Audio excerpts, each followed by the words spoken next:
روایت سناؤں؟ ایک بڑا خوبصورت واقعہ ہے۔ حضرت زید بن سعنہ، حضرت زید بن سعنہ، ان کا نام ہے، سین عین نون ہے کے ساتھ، حضرت زید بن سعنہ یہودی تھے۔ ان کے ایمان لانے کا واقعہ مستدرک شریف حدیث کی کتاب ہے 6547 میں ایک طویل واقعہ، میں اس کا خلاصہ آپ کو سناؤں۔ حضرت زید بن سعنہ کہتے ہیں میں یہودی تھا، میں نے نا آپ صلی اللہ علیہ وسلم کی نشانیاں، آپ دیکھنا ہے کہ ہمارے نبی کا اخلاق کیسا ہے اور ہم کہاں کھڑے ہیں۔ کہتے ہیں میں تو یہودی تھا، یہودیوں کا عالم، میں نے نشانیاں پڑھ رکھی تھی کہ جو آخری نبی ہے نا ان میں یہ بھی نشانی ہوگی، یہ بھی نشانی ہوگی، یہ بھی۔ وہ میں نے جب آپ کے چہرے کو دیکھا، آپ سے بات چیت کی، وہ ساری نشانیاں میں نے پا لی، 2 نشانیاں رہ گئیں، اور وہ نشانیاں یہ تھی کہ وہ آخری نبی جو ہوں گے نا وہ حلم والے ہوں گے، برداشت والے، جہل پر حلم ان کا غالب ہوگا۔ ان کی حلم کا اندازہ کہ اس بات سے لگائیں کہ اس نبی کے ساتھ اگر کوئی بات کرے گا تو وہ بڑے حلیم الطبع ہوں گے، بڑی اچھے طریقے سے وہ بات کریں گے۔ ایک تو یہ میری نشانی رہ گئی۔ ایک کہتے ہیں کہ دوسری نشانی یہ تھی کہ جو اگلے بندے کی جہالت بڑھتی جائے گی نا، کوئی بدتمیزی پہ اتر آئے گا، اس نبی کی شان یہ ہوگی کہ اللہ ان کے علم میں، ان کی برداشت میں بھی اضافہ کرتا جائے گا۔ کہتے یہ بھی 2 نشانیاں رہتی تھیں۔ پھر ایک دن میں نے یہ 2 نشانیاں ایسے پرکھی کہ میں حضور کی بارگاہ میں بیٹھا تھا، ابھی اسلام نہیں لایا، باقی لوگ بھی بیٹھے تھے، میں بھی وہاں بیٹھا تھا۔ ایک آدمی آ گیا، وہ دیہات سے ایک آدمی آیا، اس نے ایک اپنا واقعہ سنایا۔ اس نے کہا کہ اللہ کے رسول میں نے فلاں قبیلے کو کہا تھا مسلمان ہو جاؤ تو اللہ تعالیٰ تمہیں مالا مال کر دے گا۔ مسلمان ہو گئے، لیکن اس کا الٹ ہو گیا۔ جب سے وہ مسلمان ہوئے وہ تو کافی سالم ہیں، اب جس لالچ کی وجہ سے وہ مسلمان ہوئے کہ ہمیں مال ملے گا، اب مجھے لگتا ہے اسی لالچ کی بنیاد پہ وہ پھر غیر مسلم نہ ہو جائیں، اسلام کو چھوڑ نہ دیں۔ لہٰذا یا رسول اللہ میں آیا ہوں آپ کی بارگاہ میں، مجھے آپ کچھ دیں، کچھ پیسے دیں، کوئی ایسا میرا بندوبست کریں کہ میں جا کے اس قبیلے والوں کو دوں، تاکہ وہ جس اسلام پہ میں نے انہیں بلایا ہے اور میں نے انہیں کہا ہے کہ تم اسلام لاؤ، اللہ تمہیں مالا مال کر دے گا، یہ میں ان کو پیسے جا کے خدمت ان کی کروں گا، وہ اسلام پہ ٹکے رہیں گے، پکے رہیں گے۔ حضور صلی اللہ علیہ وسلم نے صحابہ کرام سے پوچھا بھائی کوئی انتظام ہے؟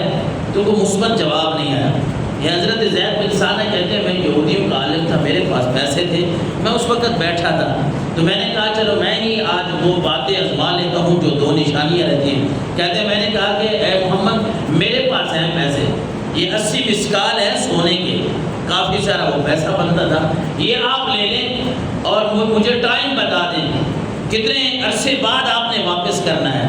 وہ آپ صلی اللہ علیہ وسلم نے فرمایا ٹھیک ہے آپ دے دیں، وہ ٹائم مقرر ہوا، آپ نے فرمایا اتنے تک میں دے دوں گا۔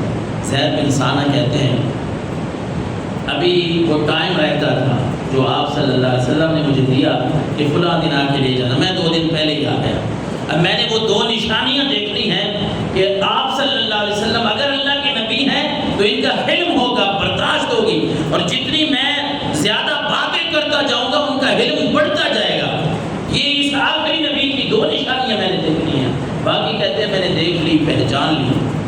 کہتے ہیں میں 2 دن پہلے آیا اور میں نے آپ کی بڑے ہی اور لہجے میں بات کی۔ میں نے کہا کہ آپ نے مجھے پیسے نہیں دیے، انتظام نہیں کیا، حالانکہ 2 دن رہتے تھے، انتظام تو ہو جانا تھا، لیکن میں نے وہ نشانیاں دیکھنی ہیں۔ میں نے کہا کہ اے محمد آپ نے میرے پیسے دینے ہیں، وہ ابھی تک انتظام نہیں ہوا، اور میں نے بہت ساری باتیں کر دی۔ ابو طالب کی اولاد ہے ہی ایسے، آپ تو کرتی ہی ایسے، جب بھی کوئی لین دین کا معاملہ ہو تو آپ ایسے ہی کرتے، آپ ٹائم پہ چیز نہیں دیتے، وقت پہ واپس نہیں کرتے۔ اتنے سخت جملے کہہ دیے۔ حضرت عمر جیسے لوگ وہاں بیٹھے تھے، حضرت عمر نے کہا بھائی اپنی زبان بند کر، یہ کیسی باتیں کر رہا ہے؟ وہ 2 دن آپ کے رہتے، اس کے بعد آپ کو پیسے مل جائیں گے۔ لیکن کہتے ہیں سرکار دو عالم صلی اللہ علیہ وسلم کے سامنے میں جو اونچا بولتا گیا نا، میں نے دیکھا ہے کہ حضور کا علم اور برداشت بڑھتا گیا۔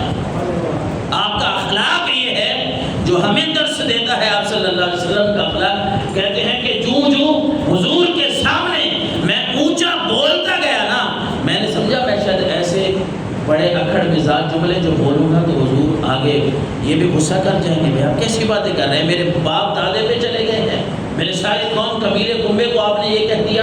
لیکن کہتے ہیں نہیں، جو میں بات آؤٹ پٹانگ کرتا گیا میں نے دیکھا کہ اس نبی کا غصہ نہیں بلکہ اس کا علم بڑھتا گیا، ان کی برداشت بڑھتی گئی۔ اور پھر کہتے ہیں حضور نے حکم دیا حضرت عمر جاؤ ان کی اتنی کھجوریں تول دو، اور فرمایا ساتھ ہی حضرت عمر کو کہ اتنی زیادہ کھجوریں ان کو تول دینا۔ ایک بندہ غصہ کر رہا ہے اور ٹائم بھی رہتا ہے، لیکن حضور کا اخلاق یہ ہے کہ آپ عمر کو کہہ رہے ہیں کہ عمر اس کو کھجوریں بھی اپنا قرض بھی دے دو اور اتنی زیادہ بھی دے دینا۔ حضرت عمر جب کھجوریں تول رہے تھے تو اس کو زید کہتے ہیں میں تو یہودیوں کا عالم تھا، مجھے گھور گھور دیکھ رہے تھے کہ پتہ نہیں یہ کیوں اتنی باتیں کر گیا ہمارے سرکار دو عالم صلی اللہ علیہ وسلم کے سامنے۔ پھر جب انہوں نے زیادہ دی تو میں نے پوچھا عمر زیادہ کیوں دے رہے ہو؟ میں تو اپنا قرض لینے آیا تھا اور پھر وہ قرض 2 دن پہلے لینے آیا تھا، میں نے آپ کے نبی کے سامنے اونچا بھی بول دیا ہے، تو مجھے زیادہ کیوں دے رہے ہو؟ حضرت عمر کہتے ہیں میں اس لیے زیادہ دے رہا ہوں کہ مجھے سرکار دو عالم نے حکم دیا ہے کہ اسے قرض بھی واپس کر دو، کچھ اور بھی اس کو دے دینا۔ کہتے ہیں میں نے وہ اپنا قرض وصول کیا اور پھر حضرت عمر کو بتایا کہ عمر بتائیے یہ کام میں نے کیوں کیا؟ یہ میں نے اس نبی کی یہ آخری 2 نشانیاں دیکھنی تھی، میں نے دیکھنا تھا کہ ان کا علم کتنا ہے۔ ہماری کتابوں میں پہلی آسمانی کتابوں میں لکھا ہوا ہے، باقی نشانیاں تو میں نے ان میں پا لی تھی، پہلی کتابوں میں یہ بات لکھی ہوئی تھی کہ اس نبی کا علم اتنا ہے، اس کا اخلاق اتنا ہے کہ اس کے سامنے جو جتنا بھی اونچا بولتا جاتا ہے ان کی برداشت میں اللہ اتنا اضافہ فرماتا جاتا ہے۔ اور میں نے دیکھ لیا ہے، اے عمر آؤ چلے، مجھے ان پیسوں کی ضرورت نہیں ہے، جو نشانیاں میں نے دیکھنی تھی وہ دیکھ لی ہے، اب جائیں اسی نبی کی بارگاہ میں بیٹھ کے میں نے کلمہ پڑھنا ہے اور اللہ کو بات خدا شریک ماننا ہے۔ میں کہتے میں حضور کی بارگاہ میں آ گیا اور آ کے عرض کی یا رسول اللہ معافی چاہتا ہوں، کوئی پیسے نہیں لینے تھے، کوئی بات نہیں تھی، بس آپ سے یہ ایک محبت کا انداز تھا، آپ کو دیکھنا تھا، ہم نے